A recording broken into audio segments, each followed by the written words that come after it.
and Modern Life with Alan W. Watts. Produced by KQED San Francisco for the Educational Television and Radio Center.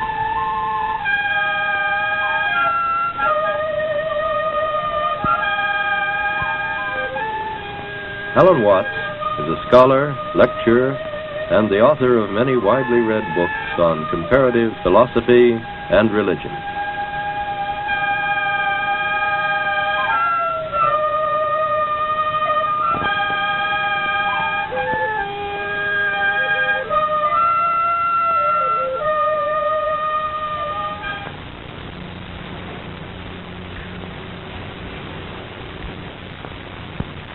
It was as a result of looking at paintings like this that I first became interested in Eastern philosophy.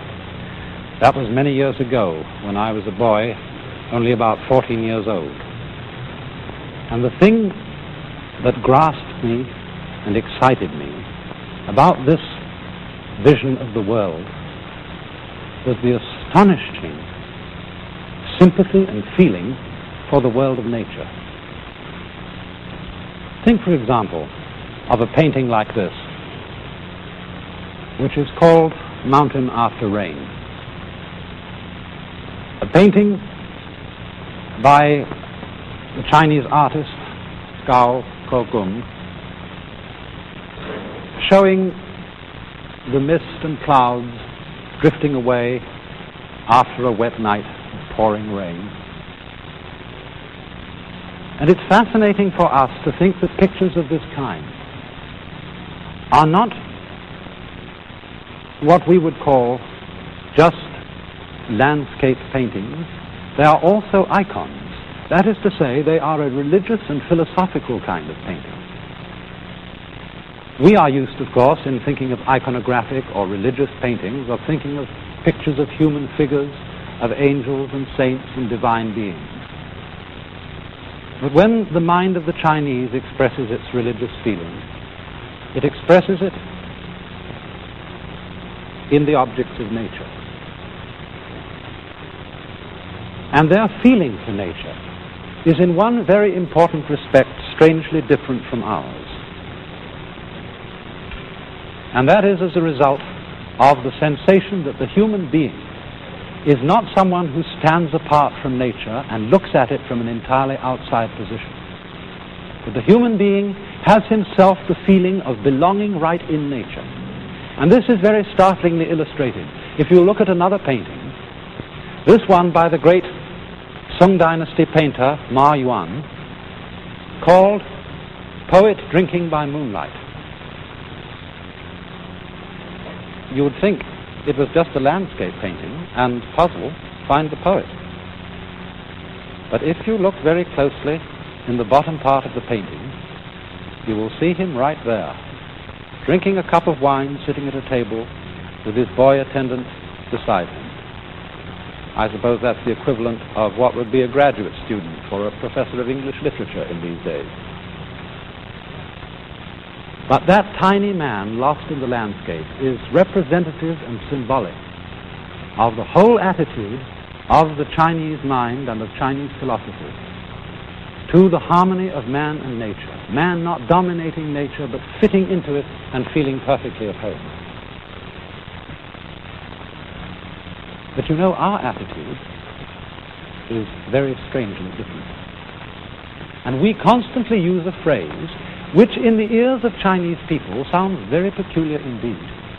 We speak constantly of the conquest of nature, the conquest of space, the conquest of mountains like Everest. And they would say to us, well, what's the matter with you? Why must you be in such a fight all the time with your environment? Aren't you grateful to the mountain that it itself lifted you up when you got to the top of it? Aren't you grateful to space that it opens itself out for you so that you can travel through it? Why do you think all the time of getting into a fight with it? But that is indeed, isn't it, our dominant feeling. That we are using science and technology, the powers of electricity and steel, to carry on a fight with our external world and to beat our surroundings into submission with bulldozers. And it's also the same with our attitude to our own nature, because we've been brought up in a religio-philosophical tradition which has taught us to a great extent to mistrust ourselves. That is to say, it has taught us as reasoning and willing beings to mistrust our animal and instinctual nature. We have inherited a doctrine of original sin which tells us not to be too friendly, to be very cautious with our own human nature. And this is something which is all very well, for we have indeed achieved marvelous things by technological interference with and alteration of nature. But if this thing is carried beyond a certain point, it gets us into very serious trouble indeed, as a result of what I would call the law of diminishing returns.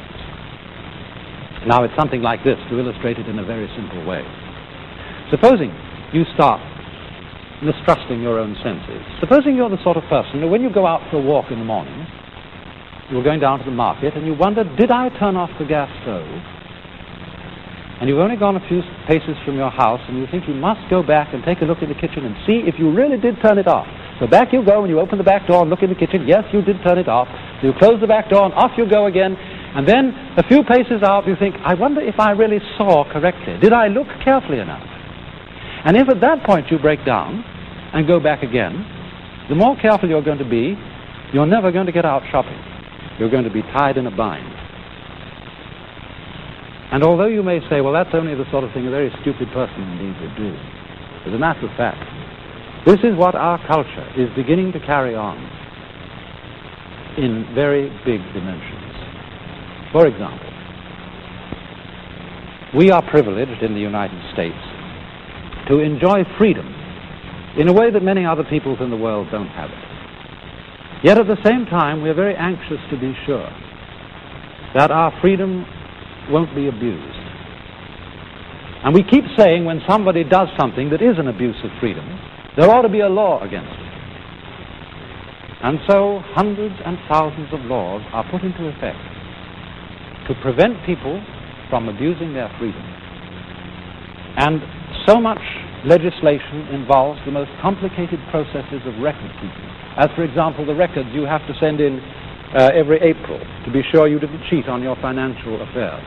Records which become more and more and more complicated, so that nowadays sending in an ordinary individual income tax return is as complicated as extracting the cube root of a complicated number. And the net result of our anxiety to write down just exactly and to the last hair, so that some shyster lawyer won't find a loophole, exactly and to the last hair what we may and may not do, the net result of this is it's becoming increasingly difficult to do anything at all. In other words, if you want to start a business enterprise, if you want to create, say, a non-profit society, you have to hire lawyers, you have to have whole staffs of secretaries to attend to the bookkeeping, the records, the returns that must be made to the government. And some of our great universities even have vice presidents in charge of relations with the government. The same thing comes out, for example, also in our animosity to nature in the sense of wanting to obliterate distance. We want to go faster and faster everywhere we go, and so annihilate the span of the earth between ourselves and the place we want to reach. But what is the ultimate result of this? Just think of it. If you're getting faster and faster from point to point, and obliterating the distance between points, two things happen. In the first place, all points that are set next to each other by, say, jet propulsion tend to become the same point. In other words, the faster you can get from Los Angeles to Hawaii, the more Hawaii becomes exactly like Los Angeles. And therefore tourists keep asking, well, has it been spoiled yet? And by that they mean, is it just exactly like home? And furthermore, if we begin to think about our goals in life as destinations, as points to which we must get, it begins to cut out all that makes the point worth having. It's like saying, well, instead of giving you a full banana to eat, I will give you the two precise ends of the banana. and that would not be in any sense a satisfactory meal. But that is what happens as we tend to fight our environment and to want to get rid of the wonderful limitation of space and distance. And you know, if we carry this kind of thing to its ultimate extreme, we get into a most extraordinary tangle, which I think I could very well illustrate in this way. Let's go and have a look over here at a sentence which has been written on the board. That is a sentence which is behaving like we are behaving in our mistrust of nature. That is a sentence which fundamentally does not trust itself. And it says of itself, this statement is false. Now, what do you see funny about that? This sentence behaves in an extremely peculiar way. Because if it is true, then it is not true. And if it's not true, then that's what it says. That it isn't true, so it's true. So that if this statement is true, it is false. And if it is false, it is true. And so on and so on. In other words, the meaning of the sentence is oscillating. It's shaking from true to false, like an electric bell vibrating. And in other words, you might say that this particular sentence is suffering from anxiety. For anxiety is the condition that comes upon us when we fundamentally mistrust ourselves, when we mistrust our own nature, and are trying to keep such a tight grip on it that we start to tremble, as one's hand starts to tremble if you become extremely anxious to hold it still. Now, Chinese thinking, of which there are really two main currents, the Taoist current and the Confucian. Taoist, that's spelled Taoist, and Confucian. And both of these main currents of Chinese thought agree on one fundamental principle, and that is that the natural world in which we live and human nature itself must basically be trusted.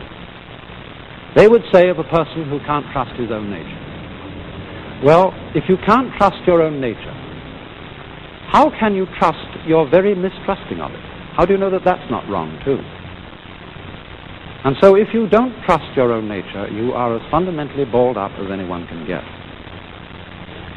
Now it's interesting to look at the fundamental Chinese word, which we translate as nature, because it has a rather different meaning from the word that we use. In Chinese, nature is written like this. You know that Chinese characters are fundamentally pictures. And this first one is the picture that used to be a face. And so it means oneself, or of itself. And the second character, I don't know what this was originally, it's become now a very abstract figure.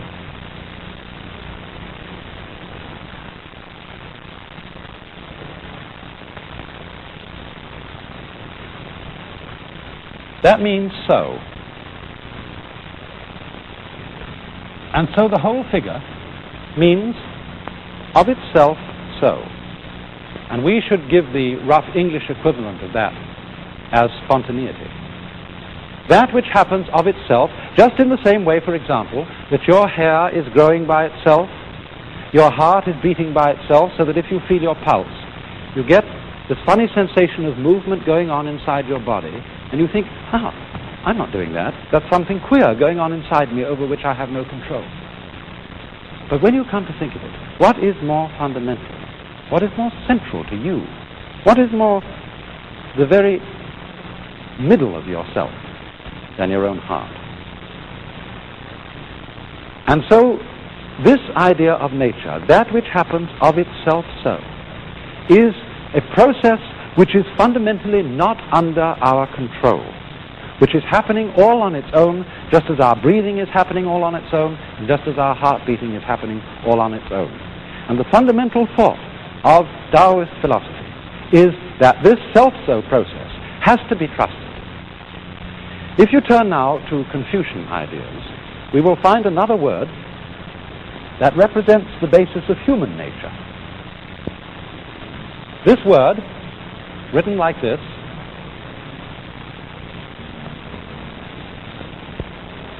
has a funny pronunciation. Although when we Romanize this word in English, we spell it J-E-N, it's pronounced Rön. Sort of like rolling an R, or rather saying R but not rolling it. And this word is the cardinal virtue in the whole system of Confucian morality. It's usually translated human-heartedness or humanness. But when Confucius was asked to give a precise definition of it, he refused. He said, you have to feel the meaning of this virtue. You must never put it into words. And the wisdom of his attitude about not defining Yuan is simply this, that a human being is always greater than anything he can say about himself and anything he can think about himself. If we formulate ideas about our own nature, about how our own minds and emotions work, those ideas are always going to be qualitatively inferior, that is to say, far less complicated, far less alive than the actual author of the ideas themselves, and that is us. So there's something about ourselves which we can never get at, which we can never define, in just the same way that you can't bite your own teeth, you can't, without the aid of a mirror, look into your own eyes, you can't hear your own ears, and you can't make your own hand catch hold of itself. So that you must basically trust this. Confucius would say he would rather trust human passions and instincts than he would sometimes trust human ideas about what is right. For example, when people go to war, they very often go to war about who has the right ideology, who has the right of this particular dispute, and who has the wrong of it. And because there can be no agreement, no compromise between principles of right and wrong, ideological wars generally tend to be vastly destructive. On the other hand, when we go to war for simple, ordinary greed, because I am greedy of another people, of another nation, I want to carry off their goods, I want to carry off their women, I will at least be sure in going to war with them that I don't destroy the thing I want to possess. And so, if we are then bound to trust our own nature, this attitude of hands-off, of not interfering with oneself beyond a certain point, is called, again in Lao Tzu's Taoist philosophy, this: Wu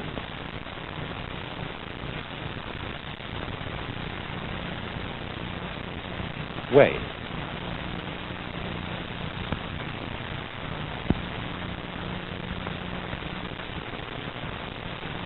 This character means no, not, or don't. And it's said to have been originally based on a picture of bunches of grass tied together like this, indicating that a certain area is taboo. You mustn't step on this area. The ground is sacred. So don't, keep off, is its meaning. And it's possible that this was originally a drawing of a hand over a bird.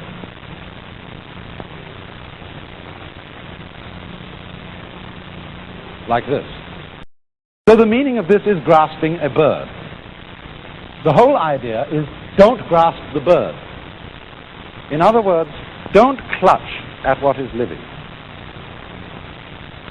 If, for instance, you, like sometimes little children, pick up a kitten, and they're so eager to hold the kitten that they squeeze it tightly, and the kitty says, "Meow, meow," and scratches the child all over the place. It's because he is loving it, he is grasping it too tightly. And so, in the same way, we have to allow all living things to let go and manage themselves. Look, supposing if in drawing I wanted to be absolutely certain that my hand didn't go away from a line, and I began to get anxious. Is it going to go straight? And so let's bring in this hand to hold on to it.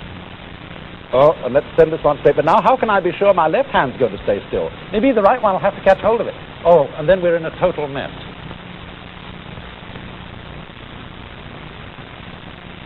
But you see, we in the West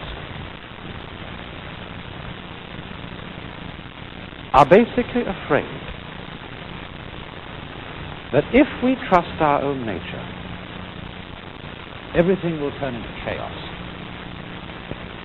We're afraid, as it were, not to keep holding a club over our heads, to keep watching on our instincts and our passions and our so-called uncivilized animal natures, fearing that they will go awry. But you know, when you let go of that grip on yourself, sometimes astounding things happen. You get out of your own light. You're functioning all together in one piece. I mean, after all, a person who is basically divided against himself, who is in inner conflict and is trying to go in two directions at once, he can't go anywhere. He just has to sit and dither. Whereas if I'm going all in one direction, then at least I'm going. And even if I'm going in the wrong way, I can change the direction. But if I'm trying to go in two ways at once, I don't get anywhere at all. Now, artists in the Far East have made a great deal of what they call the controlled accident. Marvelous things which happen as surprises when an artist does not try to dominate his medium, but let his medium itself do some of the work. Take, for example, this cigarette jar that I have here.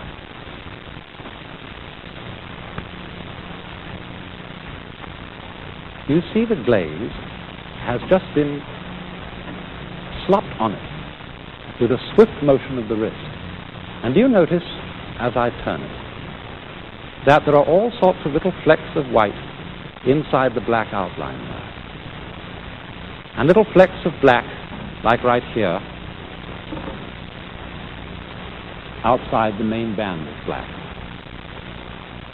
It's incidental things like this which to the Chinese and Japanese mind, and increasingly to our own way of thinking, make the real beauty of things. For instance, consider a shell like this. Here is an object which any one of you would pick up on the beach if you saw it. And yet, what does it represent?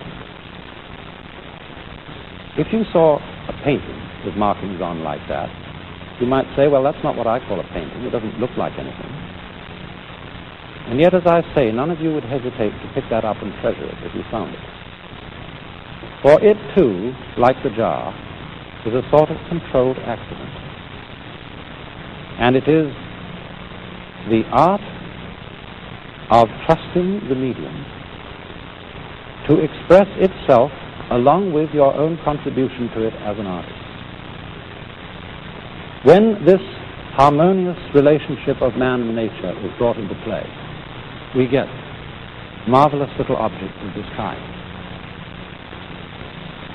And so in the same way, if we can learn to trust our own nature, we will, I think, be profoundly surprised that things don't go out of control at all, but on the contrary, suddenly come back into control.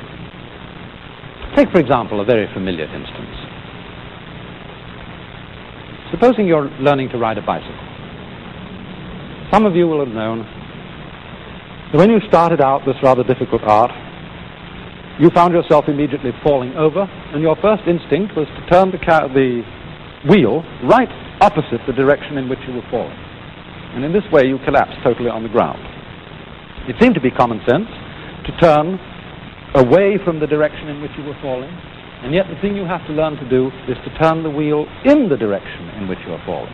And in this way, you zoop, suddenly come up straight again, and you're in control. You expected to fall. You went with the fall, and you came to yourself again. In precisely the same way. When we go with our own nature, our own inner feelings, we come into control of them. We don't lose control. If we fight them, we get in that state of balled upness, of anxiety, of dither, which makes us incapable of doing anything at all. An anxiety and a dither which is comparable to the whole problem of maintaining freedom in a world like ours. A problem that we are in danger of losing our freedom through being over-anxious to preserve it. Or think of another illustration. Those of you who live in the East and the Middle West are familiar every winter with the problems of icy roads. But any good driver knows that when you skid on an icy road, you have to turn in the direction of your skid and not against your skid. That again brings you into control. To fight the trend of things, to fight what the Chinese call the Tao, the T-A-O, the way of nature, is to come into conflict with nature so that you can't do anything at all. Or another common example, everybody who ever used a sailing boat knows that if you are going to move, you've got to keep the wind in your sails. Even if you want to go against the wind, you would never dream of turning the boat directly into the path of the wind. So you always have in some way to keep the wind behind you. But when you want to go against the wind, you don't fight the wind, you use the wind. You, in other words, tack against it at an angle so that it blows you into itself. And this is the fundamental principle of Chinese philosophy, which underlies that startling manifestation of it in Japanese wrestling called judo, where you overcome the enemy not by opposing him, but by using his own strength to bring about his downfall. For this is the philosophy of bend and survive, of the strength of weakness, as the willow trees under snow go supple and drop the snow, but the pine with its tough branch piles up the snow and cracks.